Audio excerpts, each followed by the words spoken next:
बिस्मिल्लाहिर्रहमानिर्रहीम। Welcome to learning के you channel guys. आज का जो हमारा टॉपिक है वो है कंडक्टिंग पाथवे। हमने बेसिकली हार्ट का देखना है कि कैसे करंट फ्लो करता है, कौन से नोड से कौन से नोड और कैसे वेंट्रिकल्स तक पहुंचता है। ठीक है। सेकंड हमने देखना है कि कुछ टाइप्स होती हैं एमआई की, मायोकार्डियल इन्फेक्शन की टाइप होती हैं और उनकी कौन सी साइड पे, ये एमसीक्यूज मोस्टली आता होता है कि भाई ये एमआई हुआ है पेशेंट को इन्फीरियर या इंटीरियर या पोस्टीरियर। ठीक है। तो आपकी कौन सी साइट ऑफ या कौन सी आर्टरी जो है ना उसमें मसला बना, उसमें क्लॉटिंग आई है। ठीक है। तो ये चीज़ें हमने आज डिस्कस करनी है। First of all I talking about the conducting pathway of the heart. Basically आपको नॉर्मल हार्ट का स्ट्रक्चर पता होना चाहिए। नॉर्मल स्ट्रक्चर कुछ यूं करके होता है। ठीक है। ये होता है right ventricle, left ventricle, right atrium, left atrium. ठीक है। तो ये आपको सबसे पहले पता होना चाहिए। ठीक है। अब यहाँ पे ऊपर हमारे पास बेसिकली यहाँ पे अयोर्टा भी होता है। ठीक है। अयोर्टा जिसे हम कहते हैं, यहाँ पे हमारी सुपीरियर वेना केवा ड्रेन हो रही होती है। ठीक है। और यहाँ से हमारी जो है ना इन्फीरियर वेना केवा भी ड्रेन हो रही होती है। ठीक है। उसके बाद हमारे पास यहाँ पे जो है पल्मोनरी वेन्स ड्रेन हो रही होती हैं जो कि ऑक्सीजनेटेड ब्लड लेके आती हैं, फिर बॉडी को लेफ़्ट वेंट्रिकल के थ्रू सप्लाई होता है अयोर्टा के थ्रू। ठीक है। तो ये आपको नॉर्मल स्ट्रक्चर पता होना चाहिए। Now I come on to point that is conducting pathway. How current is flowing to the in the heart. First of all हमारे पास यहाँ पे प्रेजेंट होता है एससी नोड। ठीक है। ये लोकेशन एट्रिया में। ठीक है। यहाँ पे प्रेजेंट होता है एवी नोड। ये आपने पॉइंट टू पॉइंट याद रखना है। ठीक है। AV node. अब यहाँ से जो ये चीज़ है ना, ये इसको आगे इसके कंटिन्यूएशन होती है एवी नोड के बाद जो है ना, यहाँ इसको हम कहते हैं बंडल ऑफ हिस। ठीक है। ये बहुत इंपॉर्टेंट है। ये एसए नोड है, ये एवी नोड है। ठीक है। और आगे है bundle of his. Bundle of हिस के बाद जो है ना ब्रांचेस में डिवाइड होता है जो है ना हमारा कंडक्टिंग पाथवे, जो राइट बंडल ब्रांच और लेफ्ट बंडल ब्रांच। पीछे इसी जी जब हम रीड कर रहे थे ना, तो मैंने आपको पढ़ाया था कि राइट बंडल ब्रांच का ब्लॉक और लेफ़्ट बंडल ब्रांच का ब्लॉक। ये लेफ़्ट बंडल ब्रांच है और ये राइट बंडल ब्रांच है। ठीक है। इसकी ब्रांच निकलती है। ठीक है। उसके बाद अगर हम बात करें तो यहाँ पे हमारे पास होते हैं परकंजी फाइबर्स। देन हमारे पास परकंजी फाइबर्स आते हैं। ठीक है। Purkinje fibre. ठीक है। Purkinje fibres. ठीक है। तो ये आपको पता होना चाहिए। नॉर्मल सा स्ट्रक्चर है। ठीक है। हार्ट का जो हमें नॉर्मल पता होना चाहिए कंडक्टिंग पाथवे का। फर्स्ट हमारे पास क्या आता है जी, एसए नोड है, देन एवी नोड है, देन बंडल ऑफ हिस है, then right bundle branch, left bundle branch, then आगे परकंजी फाइबर्स। अब कंडक्टिव पाथवे में क्या होता है कि एसए नोड से करंट जाता है एवी नोड में। ठीक है। एवी नोड से आगे जाता है बंडल ऑफ हिस में। ठीक है। बंडल ऑफ हिस में देन आगे right and left bundle branch में डिवाइड हो जाता है। ठीक है। Right and left bundle branch में देन हमारे पास जो करंट है ना वो परकंजी फाइबर्स में जाता है। उसके बाद कहाँ जाता है, परकंजी फाइबर्स, और देन हमारे पास वेंट्रिकल्स में जाता है, जिससे हमारे हार्ट की कंट्रैक्शन होती है और हमारा हार्ट एक cardiac normal electrical activity perform करता है। ये एक नॉर्मल कंडक्टिंग पाथवे है। ठीक है। ये आपको सबको क्लियर होना चाहिए कि ऐसे करंट फ्लो करता है। कोई भी आपसे पूछ सकता है कि कंडक्टिंग पाथवे क्या है। ठीक है।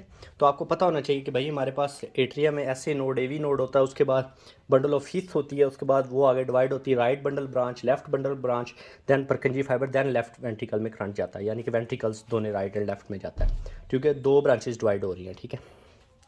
अब मेन पॉइंट है कि हमने टाइप्स पढ़नी है एमआई की। ठीक है। टाइप्स ऑफ एमआई इन ये जो मैं पैराग्राफ बनाने लगा हूँ, एक मैं आपको फ्लो चार्ट बना के देता हूँ। ये आप लोगों को 100% फिंगर टिप्स पे होना चाहिए। इसमें से लाजमी एक क्वेश्चन आना है। ठीक है। इन्फेक्शन या साइट ऑफ इन्फेक्शन। ठीक है। तो ये आपको इसमें से 100% एक क्वेश्चन आना है। ठीक है। इसमें हमने सबसे पहले क्या चीज़ देखनी है, हमने एरिया देखना है कि एरिया कौन सा इन्वॉल्व है। उसके बाद हमने देखना है कि लीड कौन सी इन्वॉल्व है, जिसमें लीड में क्या होगी, एसटी एलिवेशन होगी। ठीक है। एसटी एलिवेशन से एमआई होता है ना, पोस्टीरियर इंटीरियर। अब वो आगे हमने डिफाइन करना होता है कि कौन सी लीड में हमारे पास एसटी एलिवेशन होगी, हमारे पास एम आई इंटीरियर आएगा, पोस्टीरियर आएगा या लेटरल आएगा, ठीक है। उसके बाद मोस्ट इंपॉर्टेंट कि कौन सी आर्टरी अकुलेशन करती है यानी कि क्लॉटिंग करती है, ठीक है। तो ये हमें पता होना चाहिए सबसे पहले। मैं यहाँ पे मैं आपको 4 पॉइंट मेन बताऊंगा। नंबर 1 पे 4, इन चारों में से एक MCQ 100% आपके पास आना है, ठीक है।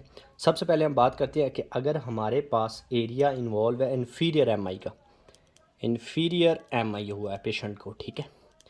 इन्फीरियर MI में कौन सी लीड है जो हमें ST एलिवेशन शो करेंगी? इन्फीरियर MI में आपने याद रखना है सेकंड, थर्ड एंड AVF। मैंने नॉर्मल ECG पहले पढ़ाई हुई है, उसकी लीड्स के बारे में बताया हुआ है सारा कुछ, और कैसे ECG रीड करनी है ये भी पिछले वाले लेक्चर में बताया हुआ है। तो आप उधर से रीड कर सकते हैं या उसको लेक्चर को ले सकते हैं। लेकिन जहाँ पे मैं मेन पॉइंट पे आऊँगा, इन्फीरियर MI जब होगा पेशेंट को ST एलिवेशन होगी सेकेंड, थर्ड, AVF में। अब मेन पॉइंट ये है कि इसमें कौन सी आर्टरी ब्लॉक होती है? राइट कोरोनरी आर्टरी ब्लॉक होती है, ये आपने याद रखना है, ठीक है। कोई भी आपसे पूछ सकता है कि भाई पेशेंट को second, third, AVF ST elevation है, उसको कौन सा MI होगा? तो आपको पता होना चाहिए कि उसे इन्फीरियर MI होगा, ठीक है। या आपसे कोई पूछ सकता है भाई एक पेशेंट को इन्फीरियर MI है तो उसमें कौन सी आर्टरी ब्लॉक होगी? तो राइट कोरोनरी आर्टरी आपने ब्लॉक, ये याद रखना है। नंबर 1.1 MCQs आपका क्लियर होना चाहिए यहाँ पे, ठीक है। नंबर 2, इन चारों में से एक MCQs लाजमी आना है। फॉर एग्जाम्पल पेशेंट को लेटरल MI है, ठीक है। अब इसमें आपको लीड का पता होना चाहिए कौन सी लीड, लीड 1 AVL, L से मीन लेटरल, ठीक है। AVL का मतलब जहाँ पे जिक्र है F से इन्फीरियर आपने याद रखना है। ये दोनों कंपैरिजन पता लग जाते हैं, लेकिन आर्टरी बंदा भूल जाता है कौन सी आर्टरी ब्लॉक थी, ठीक है। तो ये आपने याद रखनी है। नंबर 1 V5 V6, अगर इन लीड में ST एलिवेशन आपको शो हो रही है तो हमारे पास कौन सा MI होगा? लेटरल MI होगा, ठीक है। अब लेटरल MI से आपने याद रखना कौन सी आर्टरी भाई ब्लॉक होगी lateral MI? Left coronary artery, left sorry circumflex artery, circumflex artery, ठीक है। कोरोनरी नहीं आएगा यहाँ पे, लेफ्ट सिरकमफ्लेक्स आर्टरी आएगा, ठीक है। तो ये आपने याद रखना है, ठीक है। तो गाइस ये आपको फिंगर टिप्स पे होनी चाहिए प्यारे भाई। ये जो है ना आपको इतने क्लियर मतलब फिंगर टिप्स पे याद होनी, यहाँ पे एक MCQs लाजमी बनना है यहाँ से, ठीक है। आगे हम नंबर 3 की बात करें तो फॉर एग्जांपल पेशेंट को एंटीरियर MI है, ठीक है। कौन सा MI है भाई? एंटीरियर MI है, ठीक है। अगर पेशेंट को एंटीरियर MI है तो उसमें कौन सी आर्टरी, कौन सी यानी कि लीड उनकी एलिवेशन शो होगी? V1 और V4। ये तो बहुत सिंपल है। अगर V1 और V4 में हमारे पास जो है वो MI एंटीरियर MI है तो V1 और V4 में ST एलिवेशन दिखाई देगी। अब इसमें आर्टरी कौन सी ब्लॉक है? लेफ्ट एंटीरियर डिसेंडिंग आर्टरी, लाडा के नाम से याद रखते हैं हम, लाडा ब्लॉक होती।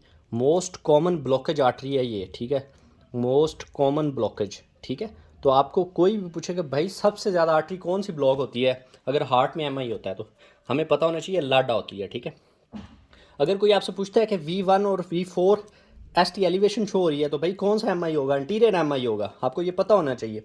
इन्फीरियर MI में कौन सी आर्टरी ब्लॉक हुई? Right coronary artery. Second, third AVF में हमें मसला आया, सेकंड, थर्ड AVF में ST एलिवेशन शो हुई। अगर हम लेटरल की बात करें तो AVL से लेटरल, आपको ये लीड्स को याद रखना इतना मुश्किल काम नहीं है क्योंकि F से इन्फीरियर है और L से लेटरल है, ठीक है। दो तो क्लियर हो गए, बाकी V1 V4 को हम एंटीरियर MI कह देते हैं, ठीक है। और ये मोस्ट कॉमन एम्स। इन तीनों में से एक और मैं करवाता हूँ, उसमें से लाजमी क्वेश्चन आना आपको गाइज, ये आपको पता होना चाहिए, ठीक है। उसके बाद हमारे पास होता है एंटीरियो लेटरल MI, ये भी बहुत इंपॉर्टेंट है। कौन सा MI होता है? Antero lateral MI। अब इसमें कौन कौन सी आर्टरी ब्लॉक होगी, ठीक है, ये आपको पता है। लेटरल आ रहा है मतलब AVL में मसला बनेगा लाजमी, ठीक है। नंबर 1 AVL, ठीक है। लेकिन एंटीरियर भी आ रहा है तो V4, ठीक है। इन सब में जब हमारे पास L में भी मसला हो जाए, V4 में मसला हो जाए, लीड 1 में भी मसला हो जाए और V5 V6, यानी कि इन लेटरल MI में जो हमें लीड्स पे MI ST एलिवेशन शो दिखाई दे रही थी उसके साथ V4 में भी मसला आ जाए तो एंटीरियर लेटरल MI हो जाएगा। इसमें भी आर्टरी कौन से ब्लॉकेज होने के चांसेस हैं? लाडा होगी या लेफ्ट सिरकमफ्लेक्स आर्टरी होगी, ठीक है। इन दोनों में से कोई भी आर्टरी ब्लॉक हो सकती है, इन दोनों में से, सही है। तो ये आपको बताना चाहिए गाइस, ये बहुत इंपॉर्टेंट है। बाकी मैंने आपको पोस्टीरियर एमआई का बता दिया था कौन कौन सी लीड्स आती हैं उसमें, ठीक है।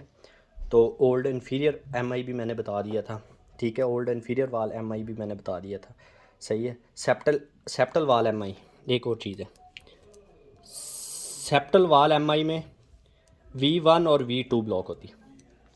अब इसकी हमें मैनेजमेंट करनी है कि भाई ये 4 चीज़ें बहुत इंपॉर्टेंट, इन चारों में से एक क्वेश्चन लाजमी आना है आपको, ठीक है। अब मैनेजमेंट का एक आपने फार्मूला याद रखना है जो आपको जहाँ भी जाएंगे वो फॉलो होगा। मैनेजमेंट में एक फार्मूला, कोई भी एमआई उसको हम मोना फार्मूला से मैनेज करते हैं। मोना क्या है जी भाई? मोना मीन हमने पेशेंट को पेन किलर देनी, मॉर्फिन देनी है, ठीक है। पेशेंट को सवेर पेन होगा, जब पेशेंट को एमआई होगा, हार्ट के उसको ब्लड नहीं पहुंच रहा होगा तो उसको पेन होगा, जारी बात है। तो मोना से हमने मॉर्फिन देनी जो कि स्ट्रॉन्ग पेन किलर है, ठीक है। ओ से हमने पेशेंट को जब ऑक्सीजनेटेड ब्लड आगे वो नहीं पहुंच रहा होगा, पेशेंट को स्कीमिया होगा जिसकी वजह से हमें ऑक्सीजन थेरेपी देनी चाहिए, ठीक है। डिस्पीनिया के सिम्टम आएंगे, ठीक है। उसके बाद पेशेंट को भाईजान नाइट्रेट्स देंगे, एन मीन नाइट्रेट्स, ठीक है, नाइट्रेट्स देंगे। अब नाइट्रेट्स क्यों देंगे? क्योंकि हमने हाइपरटेंशन को ट्रीट करना है, क्योंकि हाइपरटेंशन लीड करिए एक्यूट हार्ट फेलियर उसमें हो रहा होगा, ठीक है। ए मीन एस्पायरेशन करनी है, ठीक है। तो ये भाईजान जिस बंदे को ये फार्मूला पता है ना, वो बंदा पेशेंट को ट्रीट कर सकता है, able to treat the patient, सही है। गाइस आज का टॉपिक बहुत इंपॉर्टेंट था, इसमें से एक क्वेश्चन आपको लाजमी आएगा, ठीक है। Thank you so much for guys watching my video. अच्छी लगे सब्सक्राइब करें, कमेंट करें, लाइक करें, शेयर करें। Thank you so much.